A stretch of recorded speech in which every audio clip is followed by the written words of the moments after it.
비가 잔잔하게 내리던 어느 오후, 어딘가를 향해 발걸음을 재촉하던 한 여자. お姑さんからもういい加減やめたらって言われるんですよ。マザコンになるからってネットで暖流にはわさびが効くって書いてあったからちょっと塗ってみたんですけどもう大泣きされちゃってあまりにもかわいそうなんで断念しました。皆さん盛り上がってるところ残念だけど今日も終わりが近づいてまいりました。 마리가 도착한 곳은 바로 아기 건강검진과 육아 상담 모임이 열리는 보건소였습니다. 遅れてすいませんでした。 마리는 파트너 아야와 함께 어린 딸과 태어난 지 100일 된 아들을 키우고 있는 워킹맘이었는데 一人目の時は2歳ぐらいまで出張がなかったね。 아직 모유 수유 중인 아들을 두고 출장을 가야 하는 상황이 요즘 가장 큰 고민이었죠. はいはいはい。8465。大きくなったね。ミルクがたくさん出てる証拠ね。ありがとうございます。順調順調。はい、哲也くん。頑張ってください。ありがとうございます。どうぞ。大きくなってるかな。おーっと、6200グラム。前回と変わらないから大丈夫かな。 뿐만 아니라 최대한 열심히 모유 수유를 이어가고 있음에도 아들이 또래보다 작다는 점 역시 마리의 마음을 무겁게 하고 있었습니다. 復帰してからちょっと減ってる気がするんですよね。今が頑張り時よ。諦めない諦めない。絞って絞って絞り抜く。ね。はい頑張ります。 그날 저녁 식사를 준비하면서도 보건소에서 들었던 말이 계속 마음에 남아 쉽게 떨쳐내지 못하는 말이 てっちゃんのミルクのために海藻いっぱい。それ何？フェンネル母乳にいいってネットに載ってた。 그때 おばあちゃんもうすぐ着くって。ゆうちゃん下迎えに行こうか。 출장을 간 사이 아이들을 돌봐줄 어머니가 도착했고 わあ、ゆいちゃん、大きくなったね。ね。さやかさん、すみません。いえ。久しぶり。 오랜만에 만난 어머니와의 짧은 인사를 나눈 뒤 마리는 데스야를 그녀에게 안겨주는데요. そう。おばあちゃんって。てっちゃん。はじめまして。ちょっと軽いんじゃない？おっぱいちゃんと出てんの？ 하지만 또다시 돌아온 말은 아이의 성장에 대한 이야기뿐이었죠. お母さんこれ持ちますね。あ、すみません。おばあちゃん、これ何？これはね、ゆいちゃんお土産よ。東京駅で買ったの。早くお家行って食べよ。ね。さあ行こう行こう行こう。ご飯食べてからね。重いでしょ、持つからね。すごい量。牛みたいじゃない。 저녁 식사를 마친 뒤 마리는 어머니에게 미리 유축해둔 모유를 보여주며 3時間おきに1袋ね。で作り方はここに全部書いてあるから。 먹이는 방법을 몇 번이나 당부하고 있었는데요. これで3分ぐらい経ったら終了ブザーが鳴るからね。面倒ね。粉ミルクじゃダメなの？せめて出張してる時くらい。 하지만 딸이 왜 이렇게까지 모유에 집착하는지 선뜻 이해되지 않는 마사코. 私小さい頃アレルギーすごかったでしょ。あれ粉ミルクのせいだと思う。 겉으로는 알레르기 때문이라고 말하고 있었지만 そんなに母乳にこだわるんだったらもっと仕事復帰するの後にすればよかったじゃない。お母さんと私は価値観が違うの。私は両方ともちゃんとやりたいの。母乳は唯一てっちゃんとのつながりだから絶対にやめたくないし。 마리에게 모유 수유는 아들과의 유일한 연결고리라 여겨졌기에 그만큼 쉽게 내려놓지 못하는 것이었습니다. 両方上手にやろうなんてそのうちあなたにもわかるわよ。お母さんもそのうちわかるよ。 그러나 마사코는 여전히 힘든 길을 가려하는 딸의 모습을 온전히 이해하지 못하고 있었죠. お母さん手伝いに来てくださって本当にありがとうございます。休暇取ろうと思ったんですけど新しいプロジェクト率いててどうしても。まあまあ大丈夫ですよ。私も孫に会えて幸せです。二人とも忙しくて大変ね。 출장 당일 마리는 출근 준비를 하면서도 틈틈이 유축을 이어가고 있었는데요. はい、てっちゃん。てっちゃん行ってくるね。いい子にしててね。ね。すぐ帰ってくるからね。もういいから行きなさいよ。いちいち感情的になってられないんだから。 그렇게 쉽게 떨어지지 않는 발걸음을 옮겨 공항으로 향하죠. 行ってきます。欲しいんでしょ、てっちゃん。いい子だいい子だいい子だ。すいません、4番 W の確認お願いします。 W お願いします。 이후 공항에 도착해 보안 검색을 받던 중 예상치 못하게 가방 검사를 하게 된 말이 これは？搾乳機です。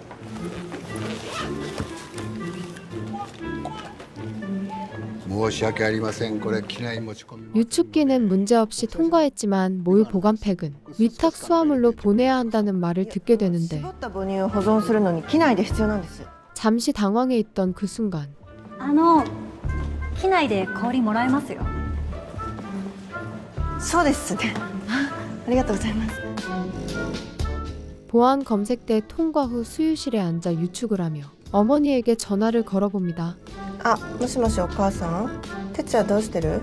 今ねちょうどおっぱい飲んで寝たところなんかね160ミリじゃ足りないみたいで泣き始めたからもう少しあげといたわよ。やめてよ。母乳足りなくなっちゃう。 모유를 정량보다 많이 먹였다는 말에 또다시 걱정이 앞서 몇 마디를 덧붙였지만 あれダメこれダメって勘弁してよ。あなたは仕事に集中してくだ。起きちゃったみたい。切るよ。お客様失礼いたします。こちら氷でございます。ありがとうございます。そちらでよろしかったでしょうか。大丈夫です。失礼いたします。 잠시 후 비행기에 올라 드디어 쉴 수 있을까 싶던 그 순간 다시 유축 시간을 알리는 알람이 울리기 시작하죠. 그날 밤 5년 만에 보는 친구를 만난 말이 What can I get you? レッドワインプリーズ。 You got it. あれ、マリは飲まないの？ 카오리의 질문에 모유 수유 중이라 술을 마시지 않는다고 답하니 なんかさ、母乳教の信者じゃないよね。え？何それ？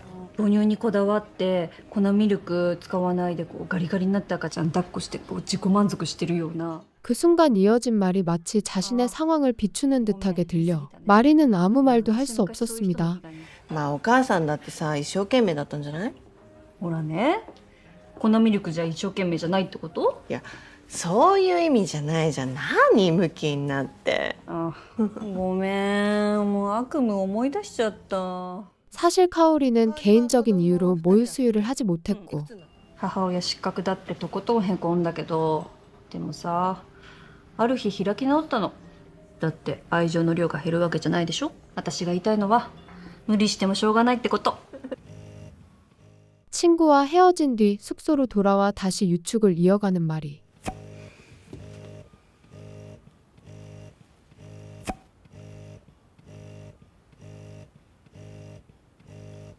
어머니가 아이를 목욕시키고 있다는 말에 걱정이 먼저 앞서는데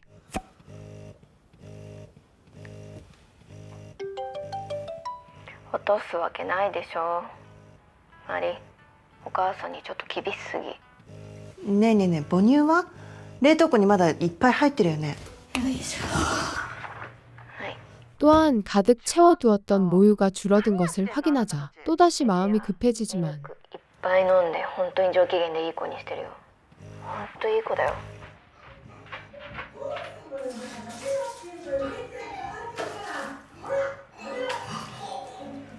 聞こえた？すべて順調だから大丈夫。 전화 너머로 들려오는 할머니와 함께 웃으며 목욕하는 아이의 소리에 마리는 잠시나마 마음을 놓을 수 있었죠. じゃあまた明日連絡するね。The time to start was yesterday. Change starts here from this room from us. Let's go.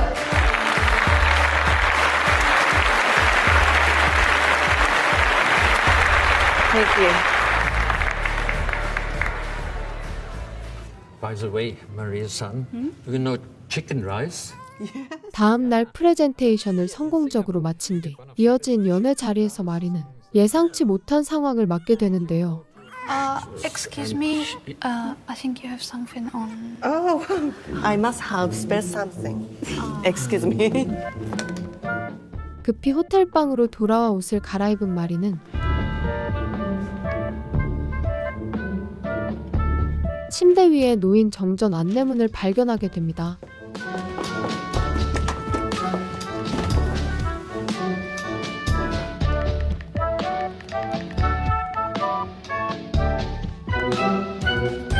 모유 실온 보관은 4시간까지 괜찮다는 말에 안심하기도 잠시. あ、香りちょっと頼みたいことがあるんだけど 그새를 못 참은 마리는 결국 카오리에게 연락해 얼음을 부탁하게 되죠. そんな頑張らなくてもいいんじゃない？妥協っていうのも大切だよ、たまには。 카오리는 모유에 집착하는 마리를 걱정하면서도 そこがマリのいいところでもあるんだよね。今日かっこよかったよ、壇上のマリ。 한편으로는 일적으로 성장한 친구가 자랑스러웠습니다. 子供たちもいつか誇りに思うんじゃない？そう？多分多分じゃ困るんだよ 다음 날 귀국행 비행기에 올라 여전히 좁은 화장실에서 유축을 이어가던 중 갑작스러운 난기류와 벼락으로 인해 비행기가 마닐라 공항에 착륙하게 되는데요. レーダーに多少の損害を受けましたのでマニラ空港に臨時着陸することになりました。飛行の継続には障害はございません。ご安心ください。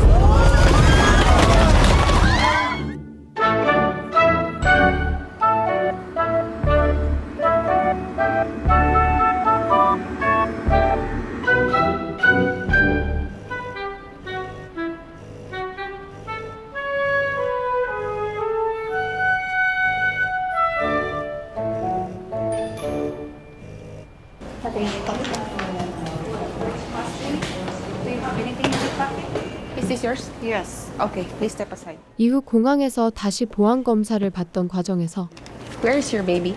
At home in Japan. 아기 동반이 없으면 모유를 기내해 들고 탈 수 없다는 좌절스러운 말을 듣게 되고 Sorry, ma'am, but you have to discard this. This is breast milk. Do you want me to drink it? No, ma'am. It's a rule. Please discard this. It's a rule for everybody. I bet they are all upset. You're the nicest one. お子さん3人も1人で 결국 힘들게 모아둔 모유를 포기한 뒤 다시 오른 비행기 안에서 새 아이와 함께 여행 중인 한 여성을 만나게 된 말이 赤ちゃんいるんですか？それ搾乳期ですよね。はい。私もこっちの2人は母乳で育てたんですけど、この子は母乳だとアレルギーがひどくて、多分私が食べたものに反応してるんでしょうけど、それが何なのか全然分かんなくて、母乳諦めざるを得なかったんですよ。 자신 때문에 아이들에게 알레르기가 생긴 것 같다며 조심스럽게 마음을 털어놓던 그녀는 私ね、一つ結論に達したんですよ。私たちはどの道を選んでも罪悪感から逃げられないんだなって。 부모라면 어떤 선택을 하더라도 늘 약간의 죄책감을 느끼기 마련이니 그 또한 자연스럽게 받아들이면 된다고 말하죠. マリちゃんって言うんですか？うん。私もマリです。え？すごい偶然。まあ雷が落ちるほどじゃないですけどね。そうですよね。 자신과 같은 이름을 가진 아이 덕분에 한결 가벼운 마음으로 비행기에서 내리지만 先ほどマニラ空港より連絡がありまして、高田様のお荷物がマニラ空港に残ったままになっているそうなんです。 곧이어 예상치 못한 상황이 이어지며 마리의 마음은 다시 무겁게 가라앉기 시작합니다. おかけして大変申し訳ありません。一番早い便で着いても明日の午後2時になってしまうようなんです。申し訳ございません。到着次第すぐにご連絡させていただきます。 그 마음을 아는 채 집으로 돌아온 마리는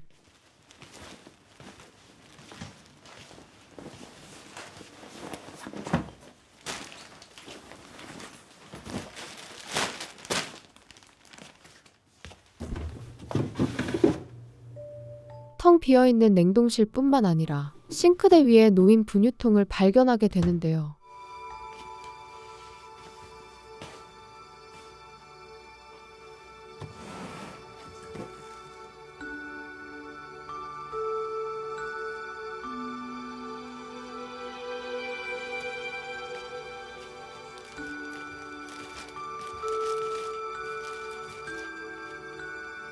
おかえり。ママ帰ってきたよ、てっちゃん。 하지만 분유를 먹이고 있는 어머니에게 화를 내기보다는 粉ミルクはダメなんでしょ。ごめん。そうじゃない。そうじゃないの。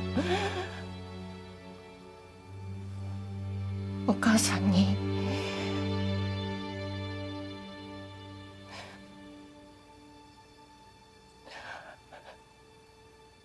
ありがとうって言いたかっただけ。 아이를 다시 만났다는 기쁨과 안도 속에서 자신에게 진정으로 중요한 것이 무엇인지 깨닫게 된 마리를 끝으로 이야기는 막을 내립니다. "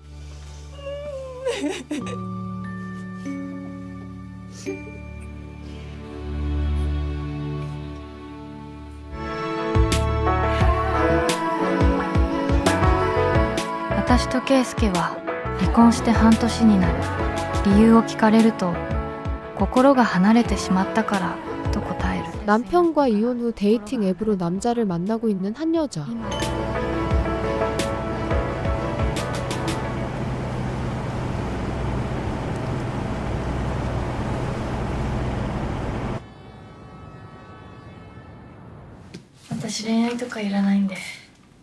아, それで俺に既婚者かって確認してきたの? 카나는 자신에게 집착할 걱정이 없다는 이유로 가정이 있는 남자만 골라 만나고 있었는데요. でもカナさん結婚してないんだよね。離婚したんですよ。だから身軽でいたいんです。いや、ここすごいよね。ここすごいね。でかっ。 다음 날 오랜만에 이혼한 전 남편 케이스케를 만나게 된 카나.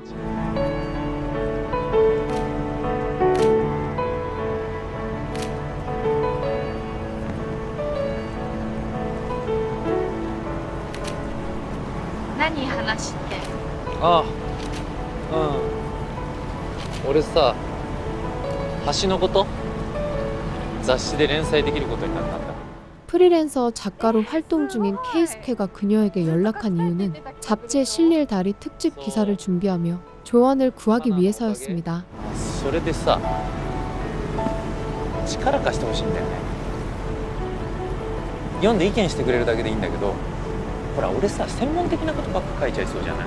그가 쓰고 싶었던 이야기는 전문적인 내용이 아닌 다리와 주변 사람들의 삶에 관한 이야기였는데 空襲で落ちた橋、落ちなかった橋、新しく見えるけど実は古い橋。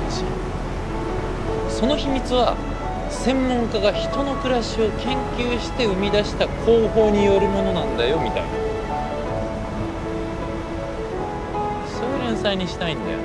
すっごく可愛いねこの橋。 그날 밤 남편과 행복했던 시절의 꿈을 꾸게 된 카나. この橋はね、近くの赤ひげ先生っていうお医者さんが死んでしまった奥さんのために作ったんだよ。 그 다리는 세상을 떠난 아내를 위해 지어진 다리였죠.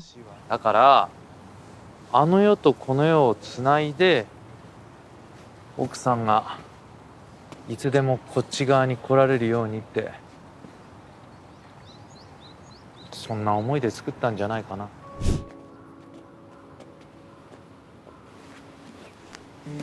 せーの。 이후 두 사람은 근처 신사로 자리를 옮겨 조용히 소원을 비는데 何お願いしたの？私もあの世とこの世の橋が欲しいなって。何が起こっても魂が通い合える橋が欲しい。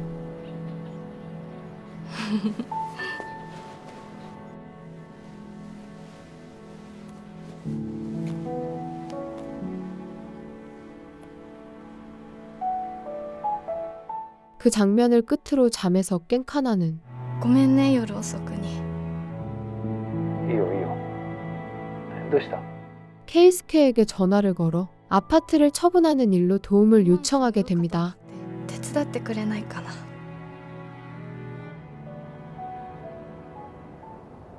はーい。こんにちは。こんにちは。 며칠 뒤 부동산 중개인과 함께 카나의 집을 찾은 케이스케. ここ本当に景色が最高なんで楽しみですね。はい。じゃあ早速見させていただきます。はい、すいません。お邪魔します。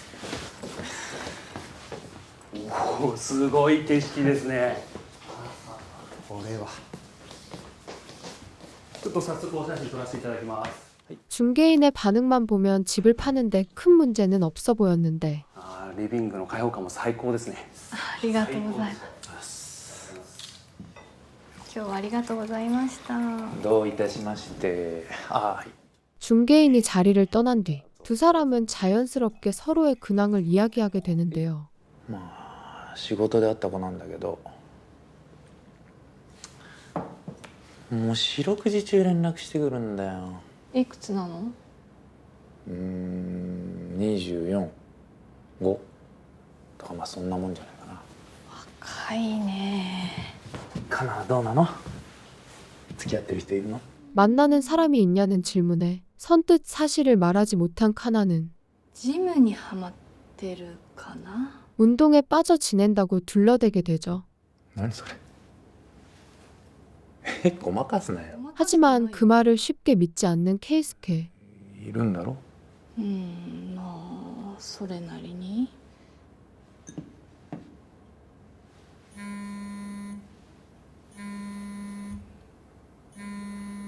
出てあげなよ。 이때 계속해서 걸려오던 전화를 애써 외면하던 그는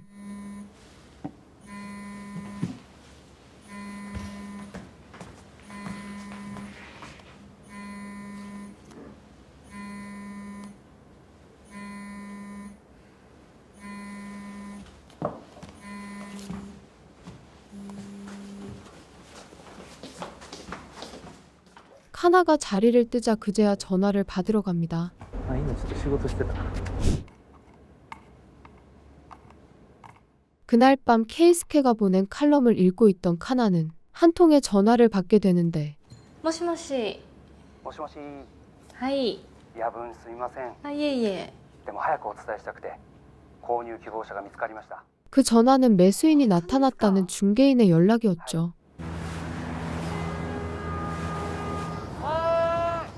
며칠 뒤 케이스케를 만나기로 한 장소에 도착한 카나. もしもし。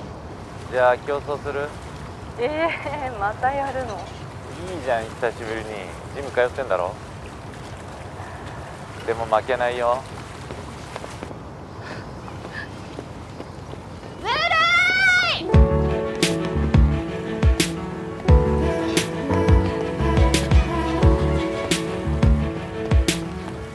もういいって。もういいもういい。もういいよ。 그의 제안으로 가볍게 시작된 달리기를 마친 순간 そんなに走るなよ。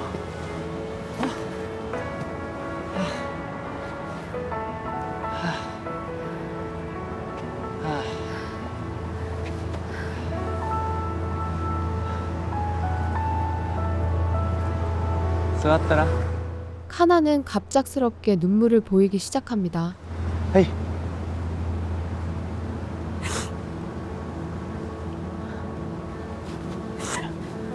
こんなに汗かいて。あ、ごめん。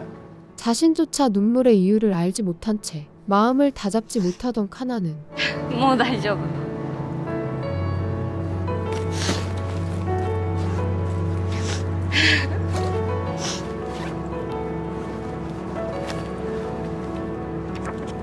これ渡したかっただけだから。 本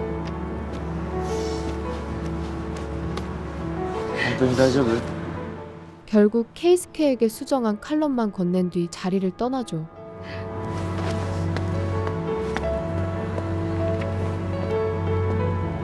카나ありがとう。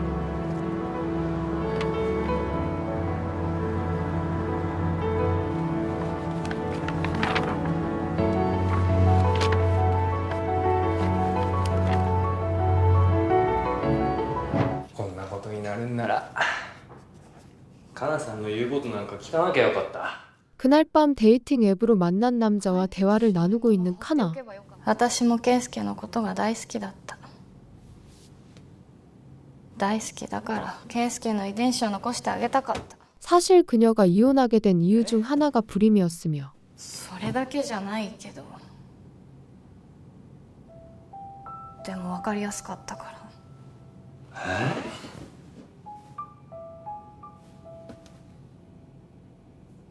何が大事なのか分かんなくなっちゃってたんだよ。 그 일로 인해 결혼 생활 속에서 마음을 다잡지 못한 것이었습니다. 不倫しても嘘ついてもそれでもいいっていう夫婦もいるのに。俺は夫婦だからしなきゃいけないとかそんなプレッシャーが嫌だ。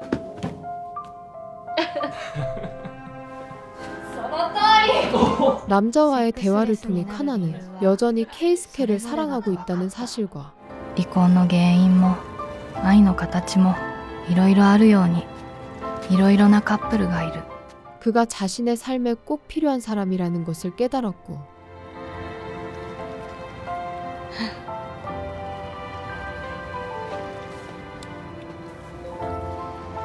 ごめんね、こんな夜中に呼び出して。いいけどどうした？ジムに通って分かったことがある。 조금 늦었지만 케이스케에게 솔직한 마음을 전하죠. 私はケイスケを求めてる。え？連載のこと手伝ってって頼まれたの。本当嬉しくて。で、思い出したんだけど。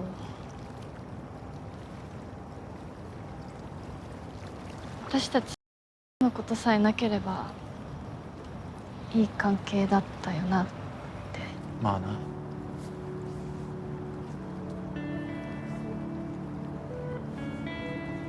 ていうか俺も嬉しかったんだよな。カナが頼ってくれて。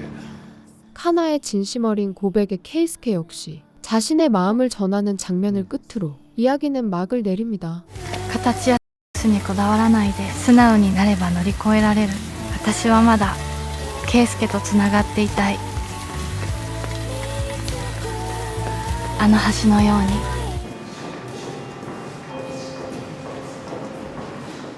대학 출강 교수이자 큐레이터로 일하고 있는 나츠코. カナちゃん、俺たちにチョコは？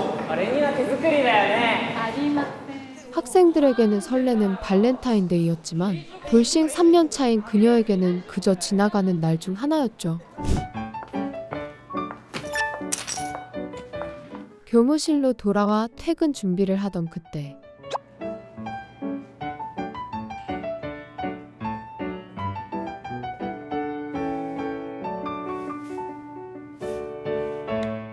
친구의 문자를 보고 그녀 역시 채팅창에 발렌타인데이 메시지를 보내보지만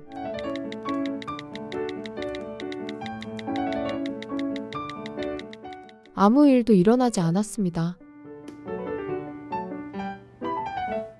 결국 63이라는 나이의 발렌타인데이마저 자신을 외면한 것 같다며 씁쓸한 마음을 털어놓죠. 夏子がバレンタインに見放されたって泣いてたやつ。あれは冗談で言ったんです。原因は携帯の違いだってすぐ分かった。 그날 밤 친구 카오루를 만난 나츠코는 그녀에게 데이팅 앱을 추천받게 되는데요. それしてはい当てた。ほらはいここが自己紹介。はいこれが相手に対する条件で良さそうだなと思った相手チェックする。もし向こうも夏子にチェックを入れてたらそこでマッチング成立。あとは連絡するもしないも本人の自由。まあ私の場合はねとりあえず連絡を取って。 카오루 역시 이혼 후 데이팅 앱을 통해 새로운 인연을 만들어가고 있었는데 やりたくなるんだよね。還暦すぎると断捨離。物は捨てても思い出は残る。でもその思い出もいつしか忘れ去られる。物はなくなる。思い出もなくなる。それなのに人生はまだまだ先が長い。 우리에게도 여전히 로맨스가 필요하다며 나츠코를 설득하지만 枯れるにはまだ早い。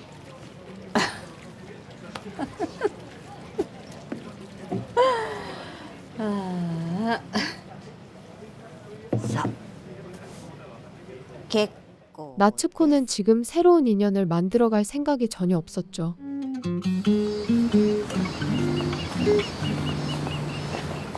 하지만 며칠 뒤 もし原宿駅全然変わってるんだけど。 카오루의 계속된 설득에 마지못해 앱에 가입한 뒤 바로 오늘 첫 데이트에 나서게 된 나츠코. あれもしかして緊張してる。 카오루는 긴장한 친구를 위해 데이트 도중 전화를 걸어 상황을 확인해 주기로 약속했는데요. 暑暑いからっていきなりビールとか頼んじゃダメよ。でも相手が頼んだらいいでしょ。初デートで昼間からいきなりビール頼む男ってどうよ。それから夏子は変に意固地なとこあるから気をつけなさいよ。はいはい、もう着くから。じゃあよろしくね。任せなさい。じゃあね、頑張ってね。 잠시 후 도착한 약속 장소에는 데이트 상대인 하야미가 먼저 와 있었고 倉田さんですね。はい。はじめまして。早見です。はじめまして倉田です。お待たせして申し訳ありません。いえ、僕が早く着きすぎただけですから。どうぞ。 두 사람은 어색한 분위기 속에서 서로의 이야기를 나누기 시작합니다. 早見さんは内装のお仕事でした。僕はもう半分リタイアしたようなもんですか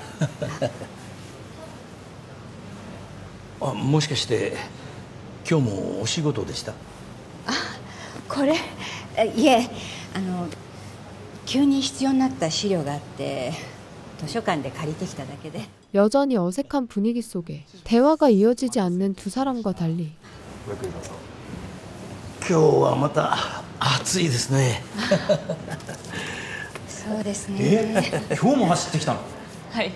お待たせしました。すいません。でも今日はもう家の近所を軽く走っただけですけど。 옆 테이블에서는 같은 취미를 가진 청년들이 소개팅을 하고 있었는데 会社が近いから朝走るのにちょうどいいんです。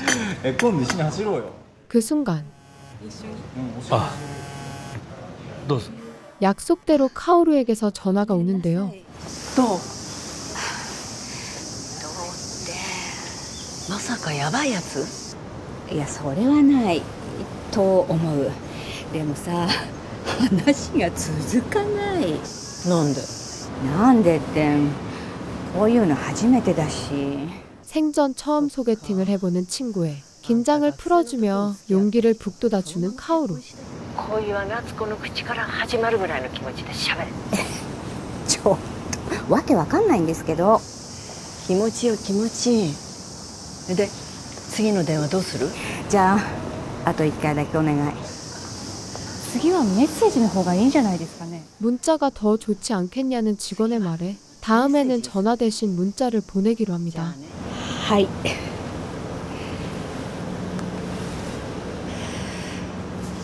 楽しそうですね、社長。もしかして夏子さんより張り切ってません？ 오랜만에 친구가 남자를 만나는 이 상황이 카오루에게는 그저 즐겁기만 했죠. すみませんでした。いえ、お仕事大丈夫ですか？はい。そうよかった。そういえば見ましたよ。メールで勧めていただいた映画。どうでした？面白かったです。いいですね、あの役者。송강호. 전화를 끊고 돌아온 뒤 추천한 영화 이야기를 계기로 대화가 한결 수월해지기 시작합니다. そうですよね。早見さん、デザインのお仕事なさってるからそちらに目が行きますよね。いやいや、専門家のあなたにはとてもとても。専門、確か現代美術って。はい。でも仕事なら何でもやります。今日借りてきた資料も次の展覧会のためのダ・ヴィンチのものですし。どういうものですか？ご覧になります。 디자이너와 큐레이터라는 공통된 분야 덕분에 두 사람은 더욱 말이 잘 통하기 시작하죠. 飲み物おかわりしましょうか。 잠시 후 음료를 더 주문하려던 그때 生ビールお待たせしました。ありがとうございます。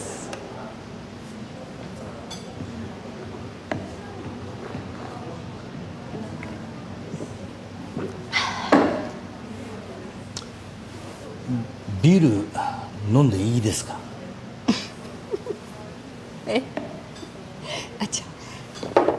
카오루의 당부와는 달리 첫 만남에서 맥주를 마시게 됩니다.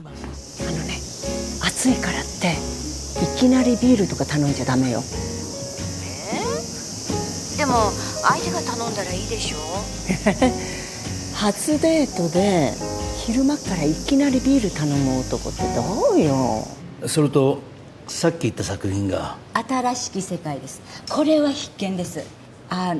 ノワールですけど大丈夫ですか? 시간이 지날수록 어색함이 풀리기 시작한 두 사람은 영화 취향마저 비슷하다는 사실을 알게 되며 대화에 점점 활기가 넘쳐오르기 시작하죠. 市場で会いましょうもおすすめです。これはヒューマン? 그런데 그때 俺がとか俺的にはとかそれやめた方がいいと思いますよ。確実に惹かれます。 옆 테이블에서는 남자 혼자 계속 자기 이야기만 늘어놓고 있었고 결국 참지 못한 여자가 자리를 박차고 나가버립니다.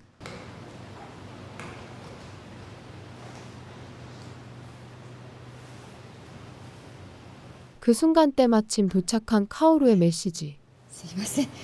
すぐ終わります。どうぞ。来た。おおおビール。この後まだ時間大丈夫ですか？ええ、特に予定はないです。じゃあよかったらスペイン料理のうまい店があるんですが、お食事でもどうでしょうか？はい。多分彼らも僕らと同じでしたよね。 카페를 나선 뒤 식당이 열리기를 기다리며 시간을 보내던 나츠코는 私30年前の黒歴史を思い出しちゃいましたよ。 30년 전 남편과 별거할 무렵의 데이트 이야기를 꺼내는데요. その人とにかく自分ばっかり喋りまくるんです。さっきの彼みたいに。いや彼よりひどかったかも。今で言うマウントを取りに来る感じ。いや男にしてみればきっと必死なわけですよ。 나츠코의 말에 하야미는 그 남자가 일부러 그런 건 아니었을 거라며 두둔하지만 でも問題はそこからで、彼芝居のチケットがあるから一緒に行きましょうって。その劇団その後解散することが決まってて、私もすごく見たい芝居だったんです。 이야기를 계속 듣던 그는 점점 이상함을 느끼기 시작하죠. 正直2日悩みました。でそれでもやっぱりあの人は無理って思って別居中の夫とよりを戻すことになりそうなんでって嘘ついて断りました。 끝내 거짓말까지 하며 만남을 끊어냈다는 말에 하야미의 표정은 점점 어두워지는데요. まあ実際その後割とすぐに夫とはよりを戻したんですけどね。結局離婚しちゃいましたけど。その最悪な彼とはどうやって知り合ったんですか？ 잠시 후 식당으로 자리를 옮기던 중 나츠코가 30년 전 그 남자를 영화 잡지 속 펜팔 광고로 만났다는 사실을 알게 된 하야미. 시네마の友。そう、その雑誌。よくわかりましたね。そう。シネマの友、懐かしい。手紙は素敵だったんです。 한참을 걸으며 그녀의 이야기를 듣는 동안에도 하야미의 표정은 점점 어두워지기만 했는데 あと字も綺麗でした。だから私の中ではもう素敵な人に違いないって。それなのに会ってみたら実際はマウント取りに来る男でもう大ショックですよ。あの手紙は本当にお前が書いたのかって。書きました。その男僕です。 그 이유는 바로 30년 전 나츠코의 최악의 데이트 상대가 다름 아닌 자신이었기 때문이었습니다. やだ、やめてくださいよそんな冗談。早見さんとは全然違う。交差点の銀行の前で待ち合わせました。目印はシネマの友最新号。帰り際にお誘いした芝居は夢の遊民者でしたよね。 처음엔 하야미의 말을 믿지 않던 나츠코도 계속해서 이어지는 그의 말에 점점 얼굴이 굳어가기 시작하는데요. 言われてみれば喋りまくっていたかもしれない。学芸員ということで身構えてしまっていたかもしれません。バカな男だと思われたくないというか素敵な人だったので必死でした。 하야미는 당시 자신이 긴장해서 그랬을 뿐 나츠코를 무시하려던 의도는 아니었다며 뒤늦은 사과의 말을 전하죠. やっぱりお帰りになりますよね。違うんです。そのごめんなさいじゃなくて、私すごく失礼なこと言っちゃって。 그 사실을 알게 된 나츠코 역시 당사자 앞에서 너무 심하게 말한 것 같다며 사과를 전합니다. いえ、不可抗力ですから。それにあの時あなたに振られたおかげで死んだ妻にも出会いましたし。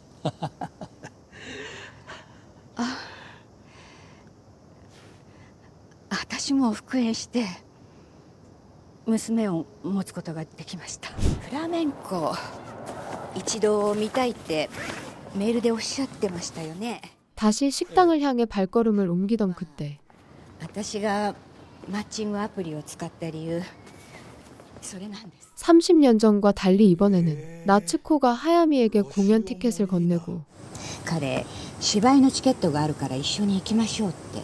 こんなプラチナチケットよく取れましたね。どうしても見たくて必死に頑張りました。でも一緒に行くはずだった友人がこともあろうか海外出張をダブルブッキングしましてですね。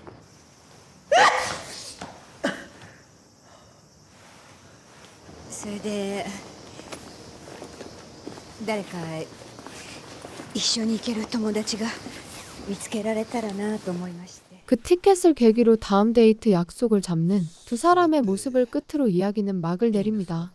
もしよろしければ。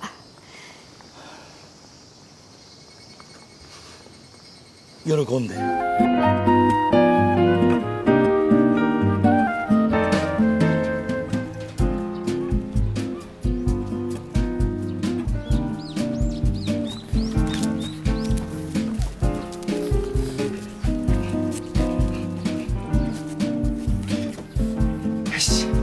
엘리자베스.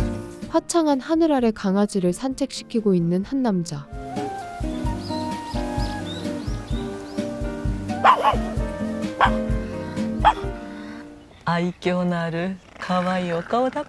그때 한 여자가 다가와 갑자기 말을 거는데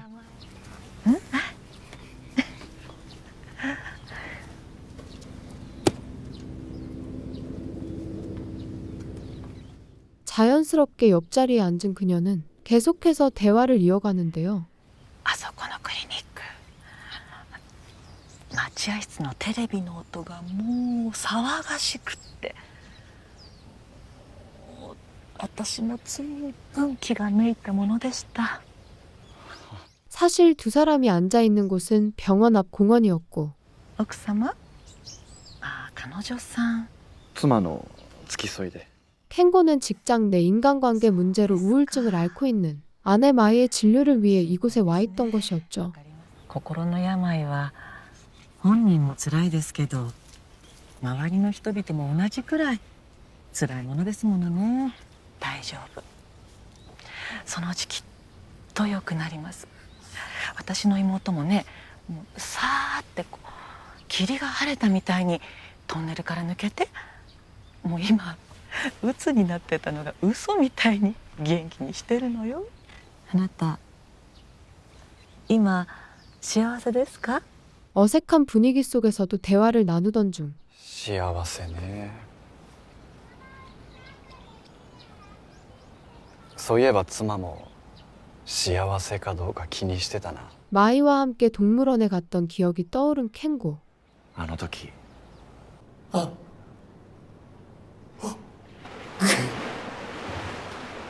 でけえ。すげえ。白熊。すげえ。 과거 북극곰을 보며 즐거워하던 켄고와 달리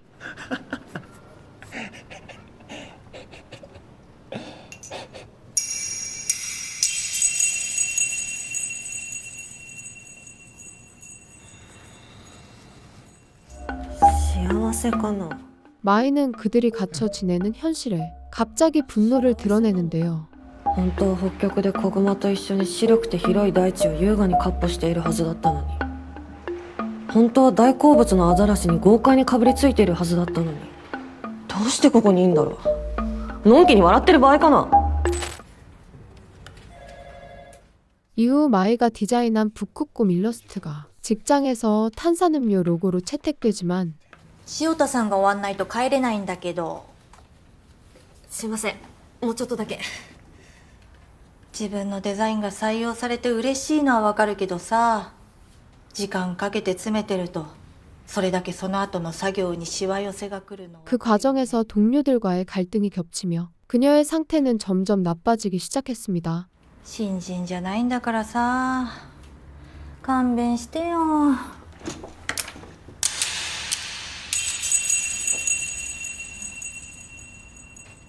舞ちゃんどうした？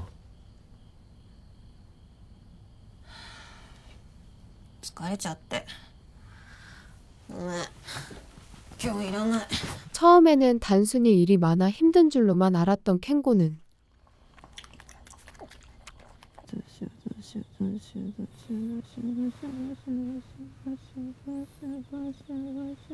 舞ちゃん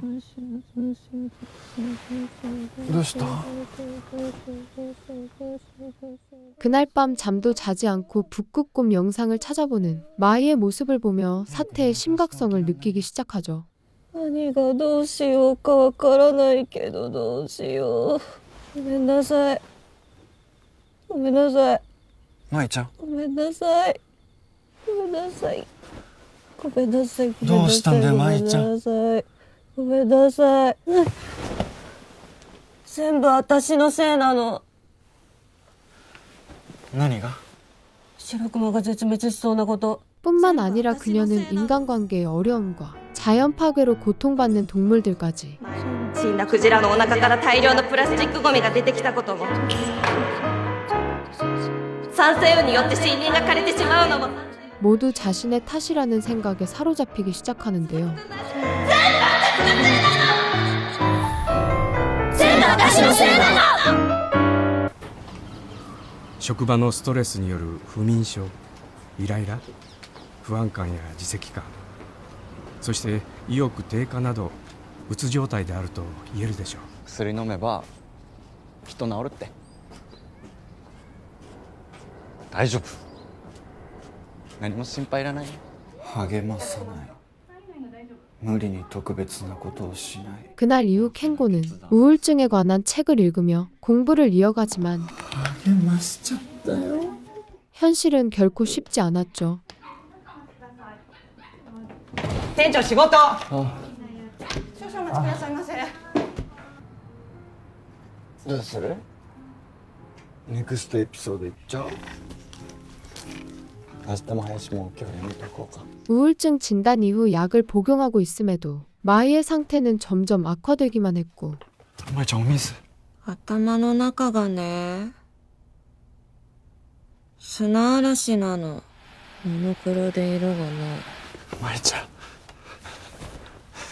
クジラや白熊については何もできないけど、前田さんのことだったら僕が必ず仕返ししてあげる。ここまで頑張ってきてやっと塩田さんのデザインが通ったのにもったいないね。 결국 채택된 자신의 디자인도 뒤로 한 채 회사에 휴직계를 내고 집에서 쉬기로 결정합니다.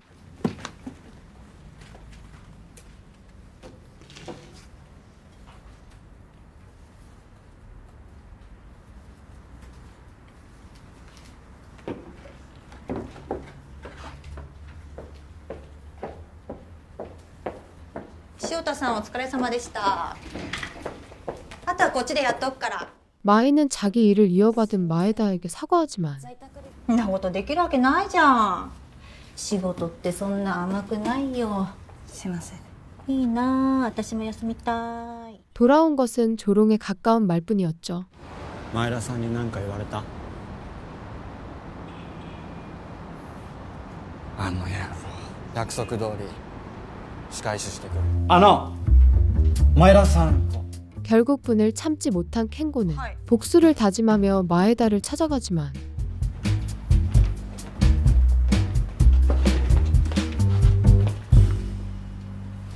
시오타です。妻がいつもお世話になっております。 당장이라도 한마디 할 것처럼 찾아간 것과 달리 막상 그의 입 밖으로 나온 말은 감사 인사뿐이었습니다.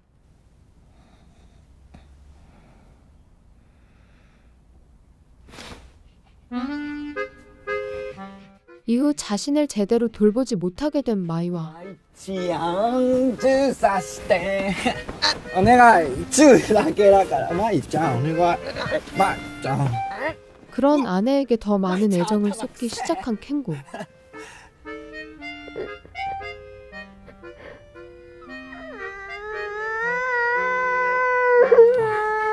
ごめんごめんよ舞ちゃんごめんごめん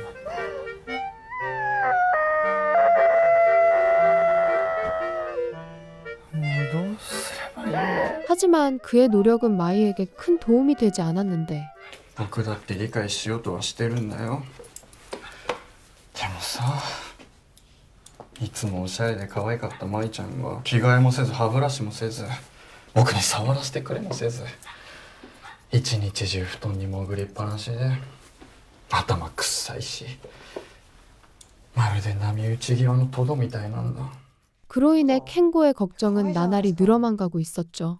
起き上がるのも辛いの。一日中何にもしてないのに。あんなにも無能な私でごめんなさい。もう消えてしまいたい。そんなこと言わないで 그날 밤 퇴근 후 집에 돌아온 켄고는 여전히 나아지지 않는 마이와 마주하고 私が次虫だったら、ケンゴ、バチンって一発でやっちまって。そんなことしないよ大切に飼うお水毎日取り 그런 아내의 모습에 무력감을 느끼면서도 자신까지 무너질 수 없다는 생각에 묵묵히 버텨나가고 있었습니다. お薬飲もうか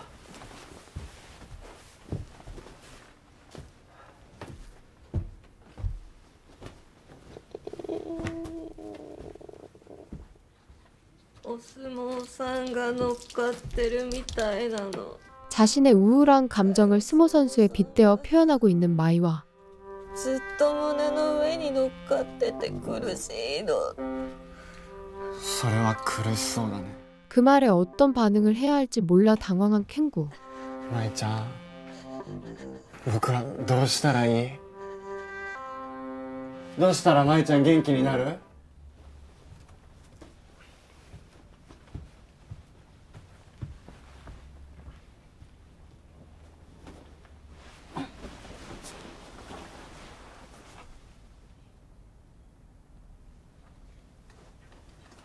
시간이 흘러도 마이의 상태는 크게 나아지지 않았지만 枯れちゃったね捨てちゃおうか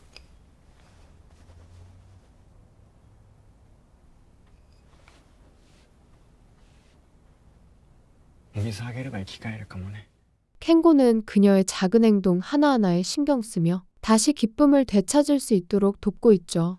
舞ちゃん髪が壊滅的にボサボサだ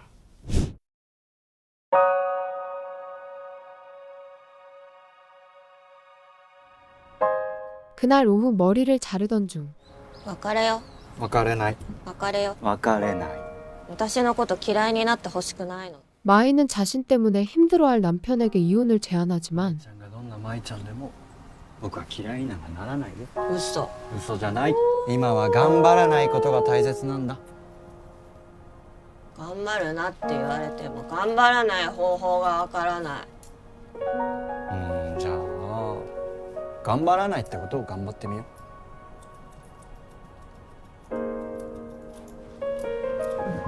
それってやっぱり頑張るってことじゃん。 켄고는 그런 아내를 달래려다 오히려 울리고 맙니다. 言えてなくなってしまいたい。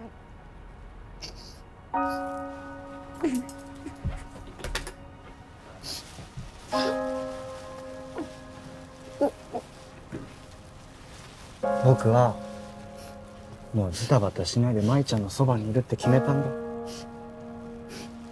だから生きることにしがみついて 하지만 시행착오를 겪던 초반과 달리 トドみたいでもトドみたいでもどんなに頭が臭くてもどんなに頭が臭くても僕は舞ちゃんが大好きだ 이제는 조금씩 아내를 달래는데 익숙해졌죠. 舞ちゃんは今冬眠中の白熊なんだ。そうやって思えばいいよ。だけど春が永遠に来なかったらどうしよう。大丈夫。春は必ずやってくるもんだよ。 그러던 어느 날 그간 켄고의 노력에 결실을 맺은 것인지 평소와 달리 한결 가벼운 몸으로 눈을 뜬 마이.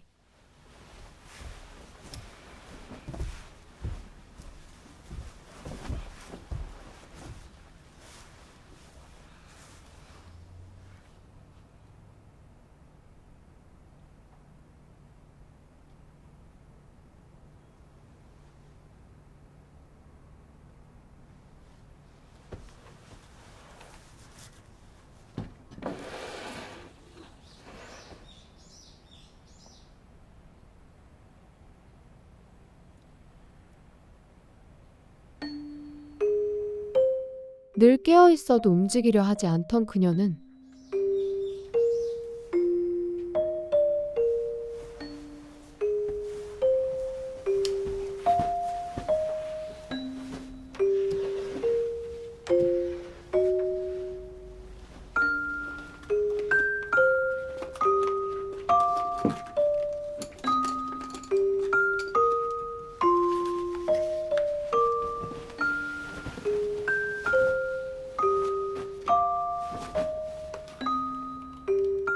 갑자기 디자인 노트를 꺼내 그림을 그리기 시작하는데요.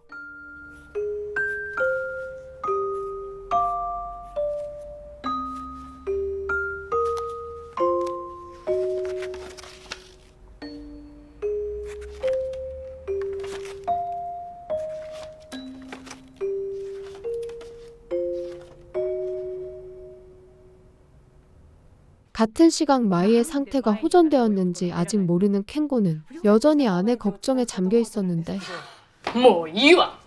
申し訳ございません。申し訳ございません。店長。すっげえ嫌なやつがいるとして、店長だったらどうやって仕返しします？何？いいから答えて。僕だったら塩田です. 사실 지난번 켄고가 마에다에게 복수해주겠다고 했을 때 감사 인사를 전하는데 그치지 않고 그녀의 물건에 껌을 붙이는 소심한 복수까지 하고 왔었죠. 진짜? 응?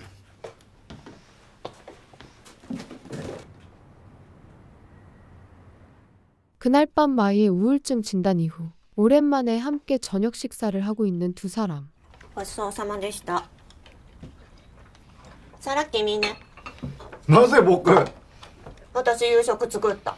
僕今日洗濯した. 마이는 그동안의 무기력함이 거짓말이었던 것처럼 오늘은 직접 저녁을 준비했을 뿐만 아니라 엘리자베스 산책까지 다녀왔습니다. 私一人でエリザベスの散歩をした。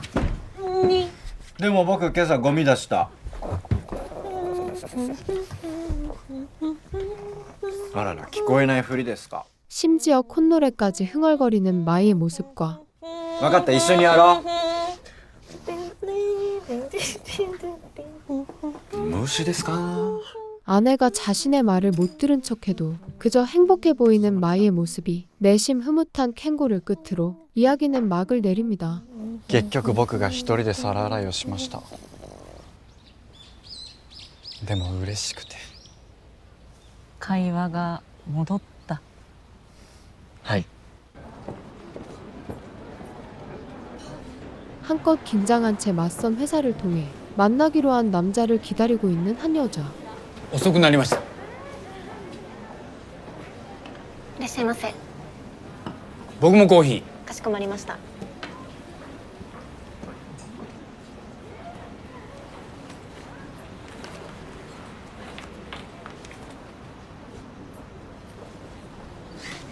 これ。 はい。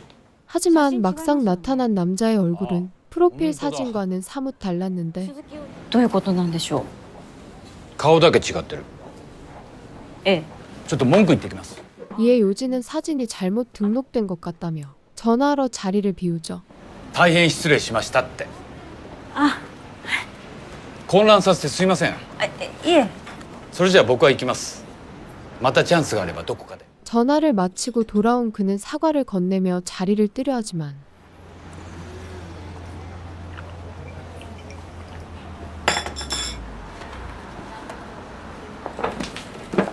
아事態は把握しました。それはそれでもう少しどうですか。鈴木さんさえよければ。 모모코의 만류로 술집으로 자리를 옮긴 두 사람. どうして罪悪感を感じてしまうんでしょうか。僕たちの出会い方に。はい。そうね。若い人は許されるんですか。 그곳에서 술을 마시며 인생의 덧없음에 대해 이야기를 나누던 두 사람은 人生の結論なんて死ぬ瞬間までわからないんじゃないかな。死ぬ瞬間って何ですか。死ぬ直前にあ、今から死ぬってわかるんですか。死んだらあ、今死んだってわかるんですか。まあいいか。どうせ死んだら無なんだし。 처음의 어색함과 달리 생각보다 잘 통하기 시작합니다. 死んだらどうなるか想像つかないけど、想像つかないから無駄なんて乱暴だよ。楽しかった。またいつか。 하지만 이대로 헤어지기 아쉬웠던 모모코는 요지에게 연락처를 물어보죠. 090-0145-9638。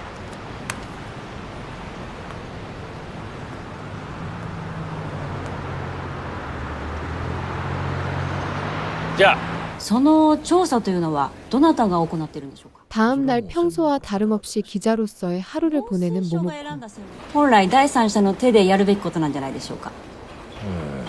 そうですね。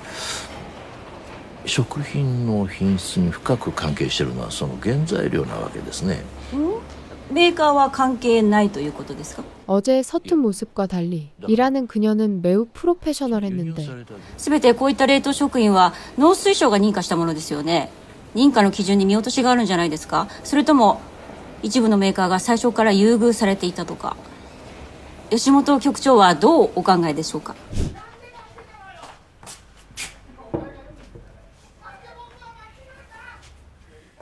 퇴근 후 집에 돌아와 회사에서 받은 꽃을 선반에 올려두던 그때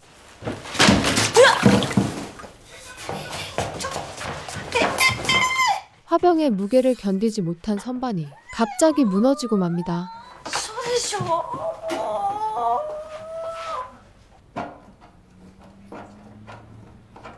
그로 인해 염치 없지만 요지를 부르게 된 모모코. すごい。元に戻った。いやでも耐久性がね、今はこれが限界かな。いずれちゃんと補修し直した方がいいと思うよ。ありがとうございます。 선반 수리를 마친 요지는 이 기회에 다른 곳도 고쳐주려는 듯 슬쩍 물어보는데요. 壁紙のこことか。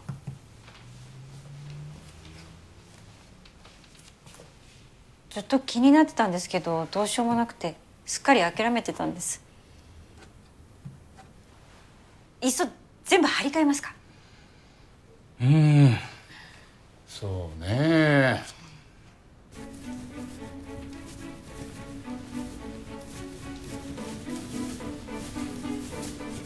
鈴木さんは不動産の仕事されてるんですよね。 며칠 뒤 모모코는 요지와 함께 벽에 페인트를 새로 칠하며 그에게 궁금했던 것들을 물어보기 시작합니다. いや、これは趣味。素人だよ。桃子さんはテレビ局勤務なの？はい。きっと華やかな仕事なんだろうね。 그렇게 서로에 대해 이야기를 나누며 일을 하다 보니 두 사람 사이의 어색함도 점점 사라져 가고 있었죠. いいんです。私とっくに割り切ってますから。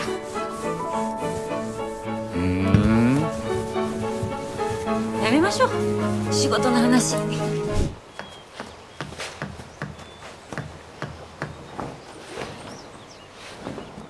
며칠 뒤 바쁜 취재 일정 속에서도 요지와 함께 캠핑을 오게 된 모모코.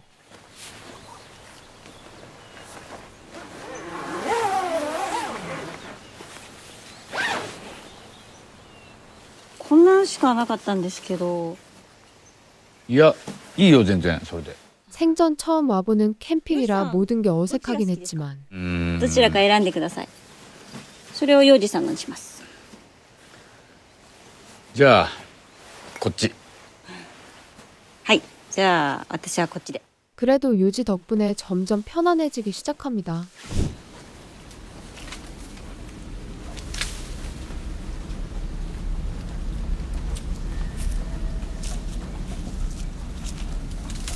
짐 정리를 마친 뒤 テントは 잠시 주변을 둘러보러 나섰다가 그만 숲속에서 길을 잃고 마는데 多分こっちの方向だったと思います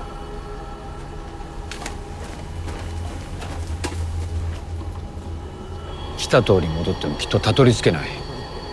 僕たちはもう迷ってしまったんだから。パスタ、餃子、チャーハン偽装は多岐に及んでるんですよ 다음 날 캠핑은 마치 꿈이었던 것처럼 모모코는 다시 바쁜 취재 일정에 쫓기게 되죠. そのあたりに関して吉本局長はどうお考えでしょうかそれ前にも聞かれました。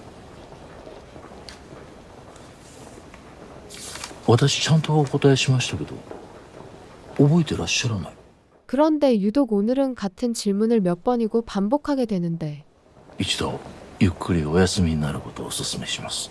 僕たち局に戻りますけど篠原さんどうされます？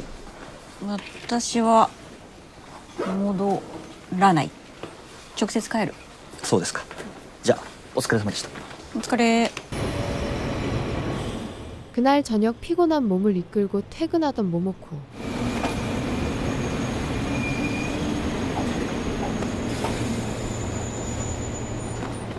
그 순간 지난번 맞선 프로필 속 그 남자를 발견하게 되는데요.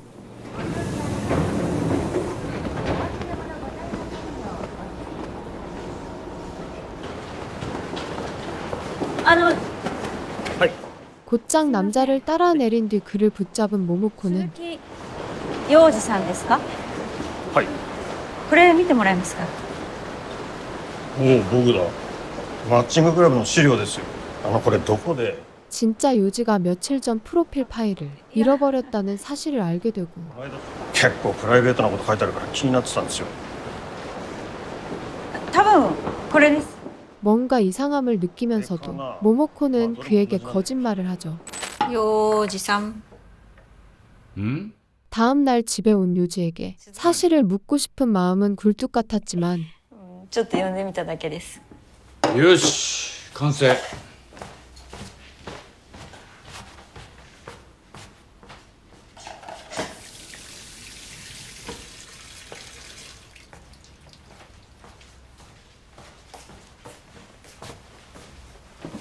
コンビニ行ってくる。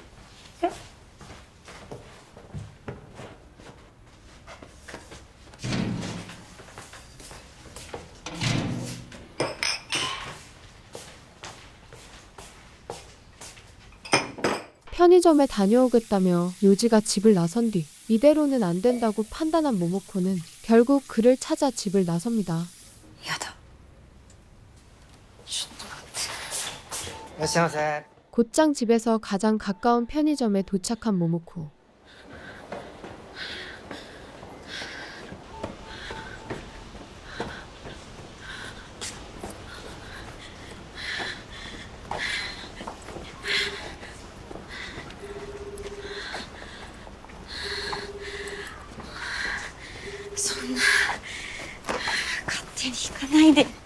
하지만 요지는 보이지 않았고 전화도 받지 않자 결국 동네를 돌아다니며 그를 찾기 시작하는데요.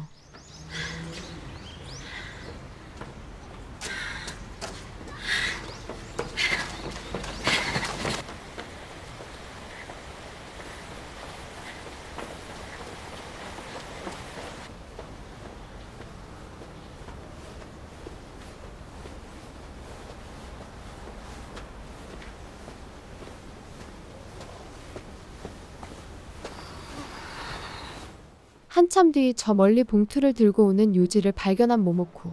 ごめん探した別のコンビニ行ってたんだリフォーム終わったし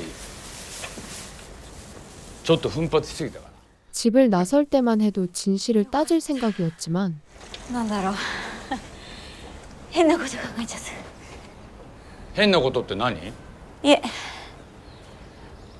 もういいんです 막상 그를 마주하자 모든 걸 마음속에 묻으려 했죠.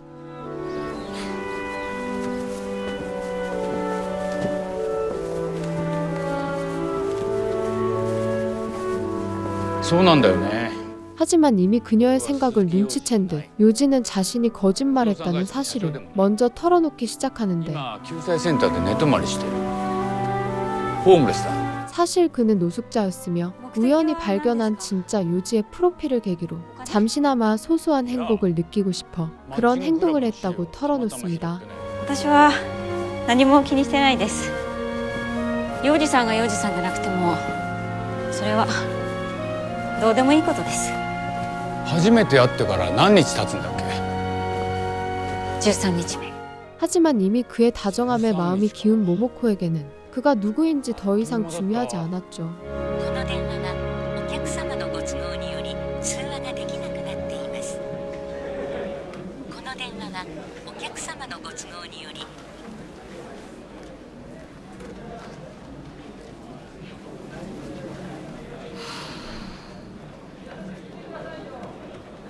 この電話はお客様のご都合により通話ができなくなっています。この電話は 그러나 며칠 뒤 소리 소문 없이 사라진 요지. ああ、一人いましたね。名前もわからない50絡みの男。 결국 모모코는 그를 찾아 노숙자 쉼터로 향하지만 そういえばちょっと前から姿見てないですね。 이미 요지는 흔적조차 남기지 않은 채 사라진 最近 뒤였습니다. やっぱりしてきてて表情も明るかったからこれでなんとか社会復帰できるかななんて思ってたんですけどやっぱりああいう人は難しいですね社会に馴染むの 하지만 포기하지 않고 요지와 함께 갔던 캠핑장을 다시 찾아간 모모코는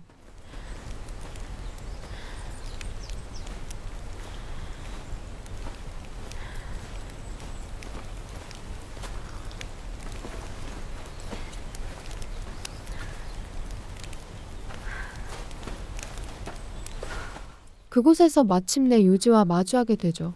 これごめん。ずっと借りてた。いえ、幼児さんのですから。 힘들게 그를 찾아온 것과 달리 요지는 마치 아무 일도 없다는 듯 행동하고 はい。いただきます。ずいぶん探しました。探したの？どこ？ 幼児さんのいそうなところ。 자신을 찾아왔다는 말에 그의 얼굴에는 화색이 돕니다. 私ひょっとしたらあれは最初から幻だったのかもしれないって思ったぐらいです。そろそろ夕飯にする？こんなものしかないけど。なんか死ぬことばっかり考えててさ。それで楽になるのかもっと苦しむのかわからないけど。 그날 밤 식사 자리에서 요지는 문득 비관적인 말을 늘어놓기 시작했는데 だんだんそれだけが希望になってくるんだよね。私だってありますよ。そういうの。誰だってあります。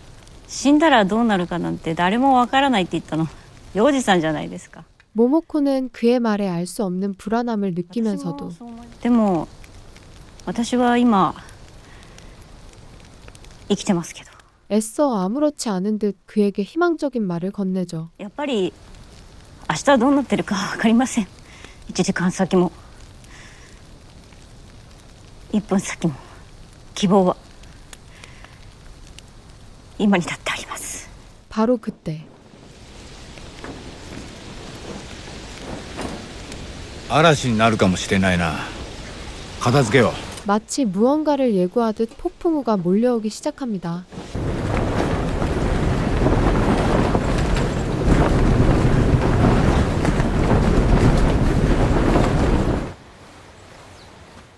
다음 날 아침 사라진 요지를 찾아 나선 모모코.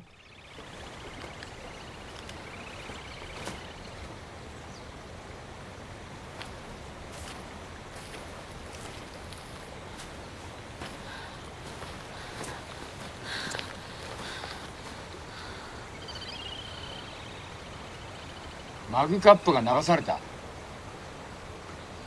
え？君にもらったやつ。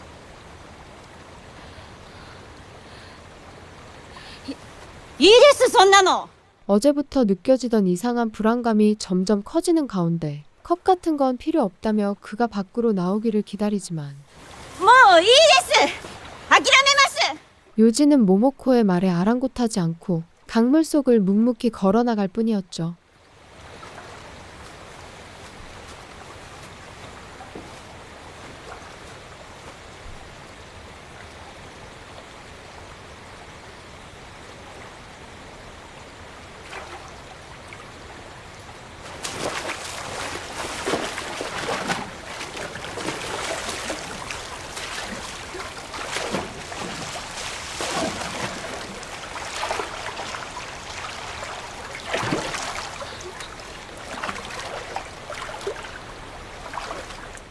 호련히 사라진 그를 찾아 강으로 들어간 모모코의 앞에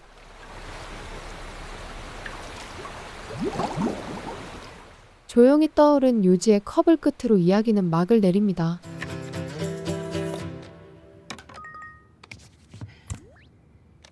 Well, hello. Can you see and hear me okay? LA에 살며 세계 각국의 학생들을 상대로 온라인 영어 강의를 하고 있는 엠마. As you are taking an advanced class.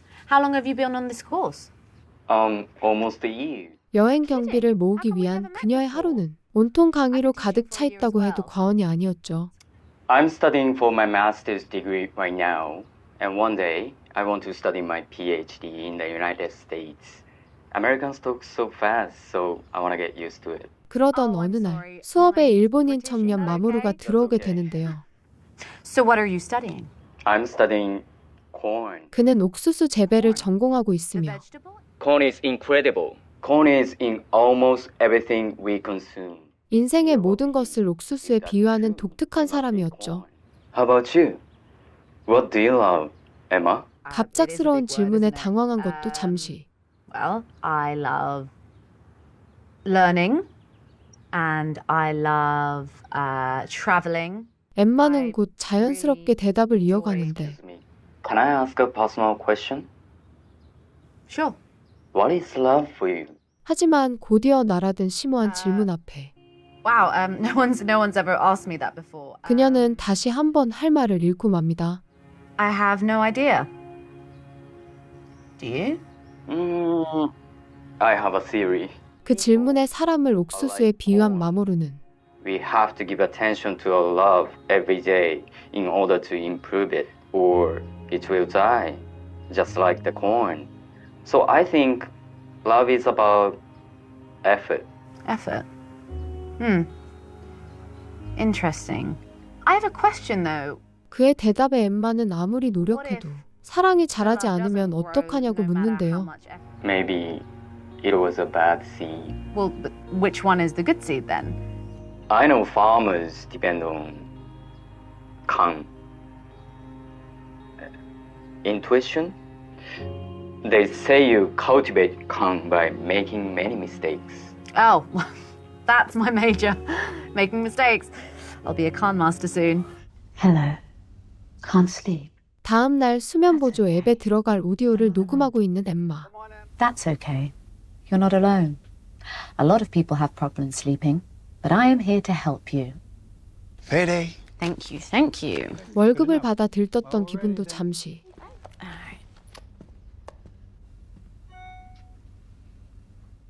전 남자친구의 연락이 그녀의 기분을 단숨에 가라앉혀 버립니다. So, Ben asked if he can crash at ours on his way to. 결국 친구 미키를 찾아가 그에 대한 고민을 털어놓는데 No, stay the course. Keep ignoring him. You got this. Okay. 하지만 그날 밤 수업에 다시 나타난 마모루로 인해 I've been trying to book your class for weeks. Somebody just canceled, and I took the spot right away. 엠마의 기분은 한결 밝아지기 시작하죠. So, what did you do this morning? Well, I had a voice acting job. They pay for British accents in Hollywood. Oh no, we only have a minute left. 그런데 수업이 끝나갈 무렵 Hope to see you again. This actually is going to be my last session. 구독이 만료되어 이번이 마지막 수업이라는 마모루의 말에 I saved my last lesson for you. 크게 동요하기 시작한 엠마. You can't. Your English isn't good enough. Do you have an Instagram account? Yes. 아쉬운 마음에 규정까지 어겨가며 To do this, but my Instagram handle is so stupid rose. SNS 아이디를 알려주던 순간 Titanic. No! Shit! So I broke the company rule for the first time. Uh-oh, Mr. Corny. Yeah. I gave him my Instagram handle and I haven't heard from him. 하지만 다음 날이 되어도 연락이 없는 마모루 때문에 친구에게 하소연을 늘어놓는데요. Then just wait and see. Maybe he forgot your Instagram handle. Or he's married. Why do you say things like that? I don't... 그날 밤 아무 일도 없었다는 듯 성우일을 이어가던 그때 Sorry. I forgot to turn it off. 휴대폰 알림음이 울리자 마모루일까 잠시 설레었지만 Yeah, sorry. 1 minute, Bob. 아쉽게도 연락을 보낸 사람은 전 남자친구 벤이었습니다.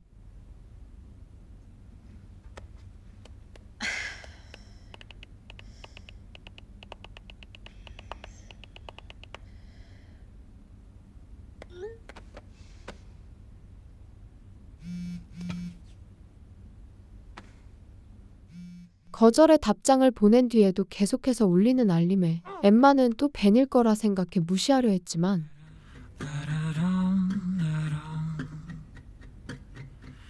이번 연락의 주인은 그토록 기다리던 마모루였고 바닥까지 떨어졌던 그녀의 기분은 순식간에 들뜨기 시작하죠. Okay, here's one. How about... Do you like fishing? 처음에는 메시지로만 이어지던 두 사람의 대화는 어느새 통화로 발전했는데요. Actually, I just got PADI certified in Catalina Island near LA. It was freezing. I get seasick. I tried scuba, but I kept vomiting. Oh my god. It was nice though. Okay, you ready?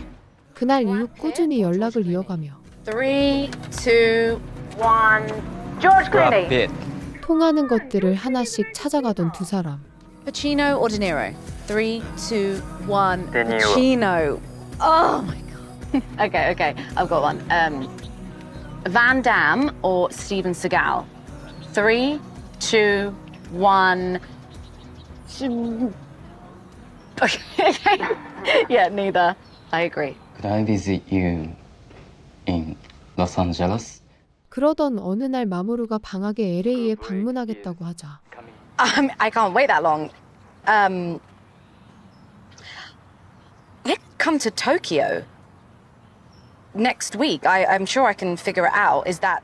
엠마는 오히려 자신이 도쿄로 가겠다고 충동적으로 제안하죠. What if he's the love of my life? Who says that? No. Seriously. If he is, then it's worth taking the risk, right? I want to find out what happens if I follow my intuition. You know, my Khan, like the farmer. 어느덧 시간이 흘러 드디어 마모루와 직접 마주하게 된 엠마.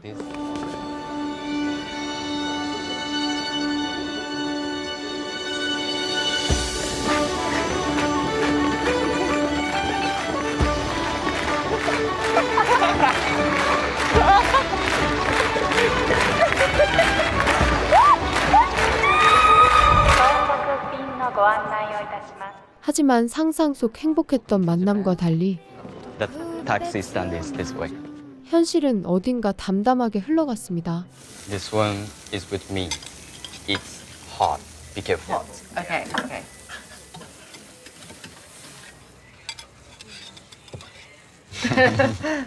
Corn. 그날 저녁 함께 식당을 찾은 엠마는 왠지 모르게 어딘가 불편한 기색이 역력했는데 I have a surprise for you. I want to take you somewhere. Somewhere. Oh. 사실 직접 마모루를 만나보니 온라인에서 느꼈던 그 설렘을 찾을 수 없었기 때문이었죠.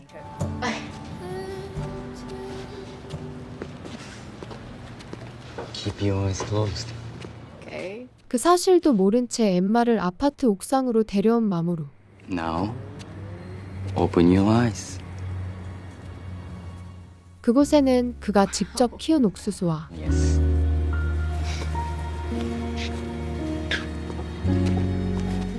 도쿄의 멋진 전경이 펼쳐져 있었습니다.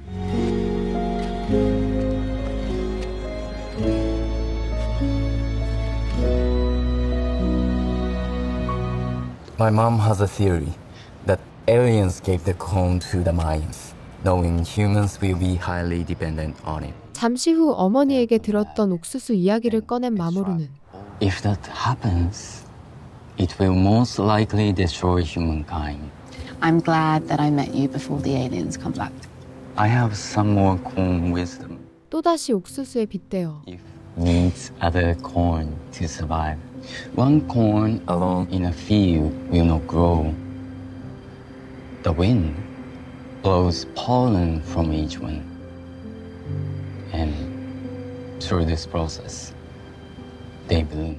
엠마에게 자신의 마음을 전하기 시작했고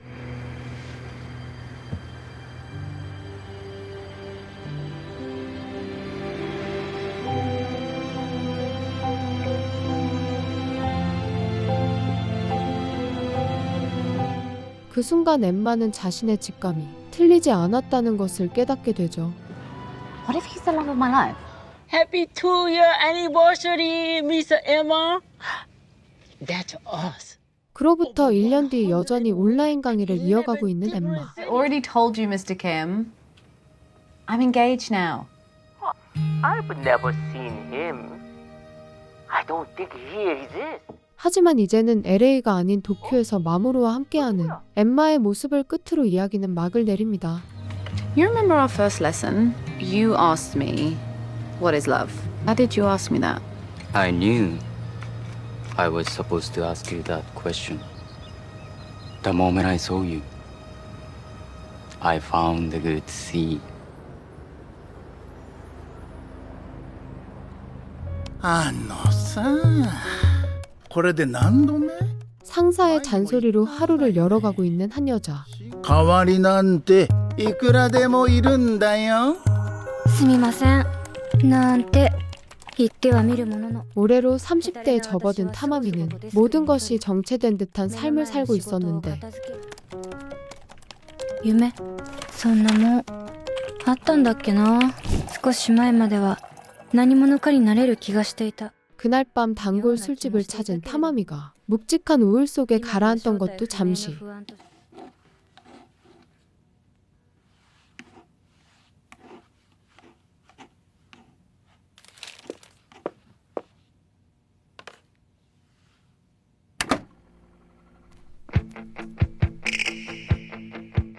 바텐더가 튼 레코드에서 어린 시절 즐겨 듣던 노래가 흘러나오기 시작했고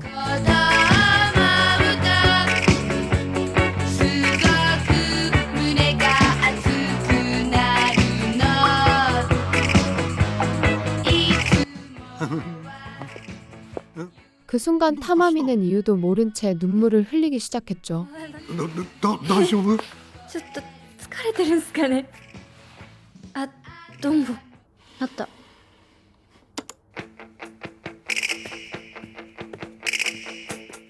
이후 집에 돌아와 다시금 그 노래를 찾아 틀어보는 타마미.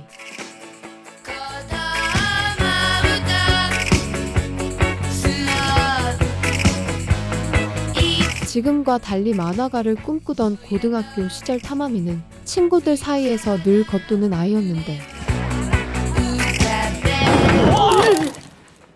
お前邪魔なんだよ。どけよ。あ、ごめん。はい、お茶。どうも。 그래서 학교에서 가장 편안하게 느껴졌던 미술 선생님을 자주 찾아가곤 했습니다. みゆき先生、5件目のプリント取りに来した。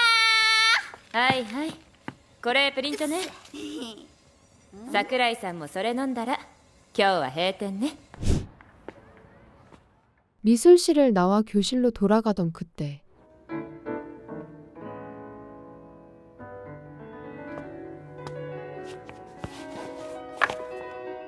강당에서 흘러나오는 피아노 소리에 이끌려 발걸음을 옮긴 타마미는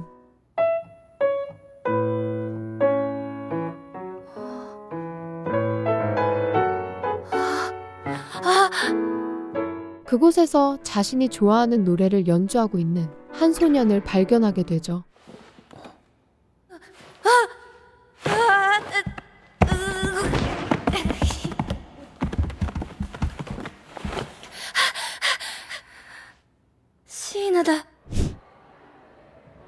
극도로 수줍음이 많던 타마미는 한동안 그를 몰래 지켜보기만 했는데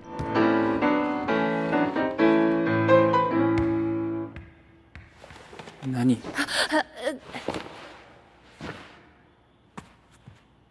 You may dream. 그러던 어느 날 용기를 내어 말을 걸게 되고 レディオジャンク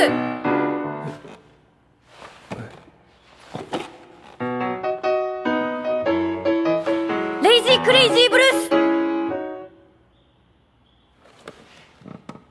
スすごい 두 사람은 서로의 관심사가 같다는 걸 알게 되며 친구가 되었습니다. 며칠 뒤 린이 연주하는 피아노 아래에 앉아 그림을 그리고 있는 타마미. 文化祭でピアノ弾けばいいのに 린의 뛰어난 피아노 실력을 모두가 알았으면 하는 마음에 내뱉은 말이었지만 桜井さんはこの学校好きじゃないの 린은 그에 대한 답변을 피한 채 다른 질문을 이어가죠. なんか必殺技みたいなの何も持ってない 잠시 후 피아노 밑에서 빠져나온 타마미는 자신에게는 별다른 재능이 없다며 고개를 떨구지만 絵が得意え美術室でサボれる特権持ってる 타마미가 수업에 자주 빠진다는 것과 그 시간마다 미술실에 머문다는 사실까지 꿰고 있던 린. 好きなものが一緒ですごく嬉しくって最近ずっと桜井さんのこと観察してた 대화를 이어가던 중 그는 자신도 모르게 僕はあの中に入るより桜井さんとここにいたい 타마미를 향한 마음을 드러내고 맙니다. 梶谷君はさ将来ミュージシャンになるのうんそう思ってるなりたい 며칠 뒤 두 사람은 학교를 벗어나 숲속에 나란히 앉아 도란도란 이야기를 나눴는데 何者にもなれないままおばあちゃんになってそうだなそんなことないでしょ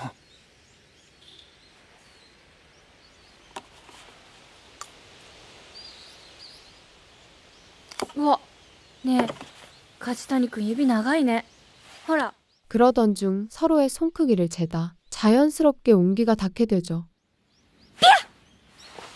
ごめんうん大丈夫また笑ってごまかした 다음 날 리는 자신이 좋아하는 해바라기를 들고 타마미를 찾아왔는데요. ちょっと待ってて写真撮りたい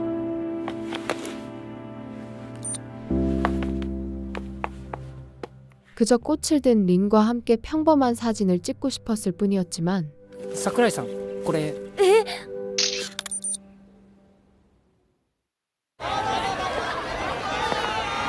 어느덧 시간이 흘러 찾아온 예술제. あれ桜井さんじゃん嘘でしょまさかまさか 함께 다니는 두 사람을 발견한 친구들이 사귀는 사이냐고 묻자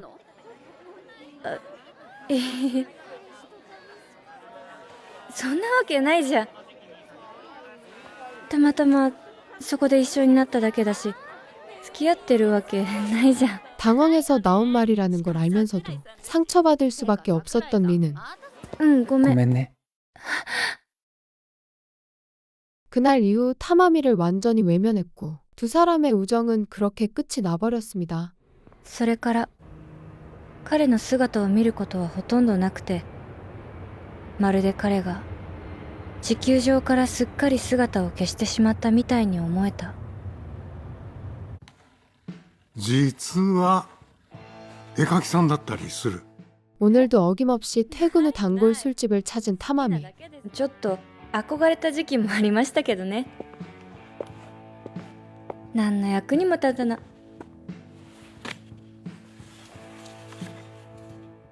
그녀의 말에 바텐더는 그동안 타마미가 남긴 낙서가 그려진 코스터들을 꺼내 보여주는데요. そのうち価値が出るかもってそんなことあるわけないじゃないですかなんでダメなの그 순간 문득 미술 선생님이 했던 말이 떠오른 타마미는 やりたいことも言いたいことも我慢しない方がいいぞ。勇気1ミリ。ほら。勇気1ミリ。 곧장 집으로 돌아와 자신이 그린 그림 몇 장을 SNS에 올리게 됩니다. 勇気1ミリ。あ、反応ある。 며칠 뒤 타마미의 그림이 어느 밴드의 앨범 표지와 닮았다는 댓글이 달렸는데 라이브러리즈?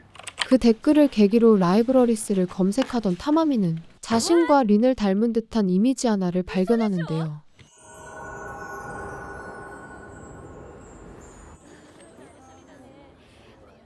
그로 인해 라이브리스의 공연을 직접 찾아간 타마미는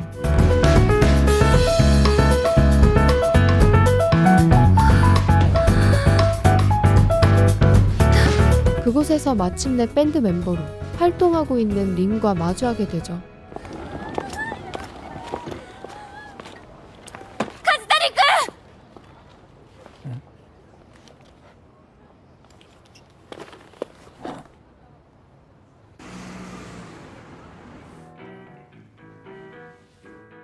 다음 날 타마미는 린과 약속을 잡아 자신의 단골 술집에서 다시 마주하게 됐고 よかった。桜井さんだ。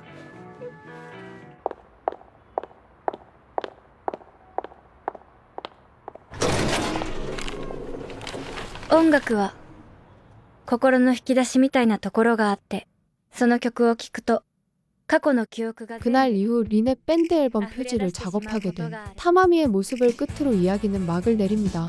모던 러브 도쿄는 뉴욕타임스의 인기 칼럼을 원작으로 한 미국 오리지널 시리즈 모던 러브의 일본 현지화 버전으로 도쿄에서 살아가는 다양한 인물들의 이야기를 통해 사랑의 여러 모습을 그려낸 엔솔로지 드라마인데요. 스쳐 지나갈 것 같던 인연이 뜻밖의 방식으로 이어지기도 하고 익숙하다고 믿었던 관계가 전혀 다른 방향으로 흘러가기도 하죠. 누군가는 사랑을 시작하기 위해 용기를 내고 또 누군가는 끝내지 못했던 마음을 마주하게 됩니다. 그렇게 각자의 자리에서 마주한 감정들은 정답 없이 흔들리면서도 결국 자신만의 방식으로 사랑을 이어가게 되죠. 담담하지만 오래 남는 이야기들을 통해 사랑이라는 감정의 여러 결을 느껴보고 싶은 분들께 모던 러브 도쿄 추천드리며 지금까지 명영화였습니다. 시청해주셔서 감사합니다.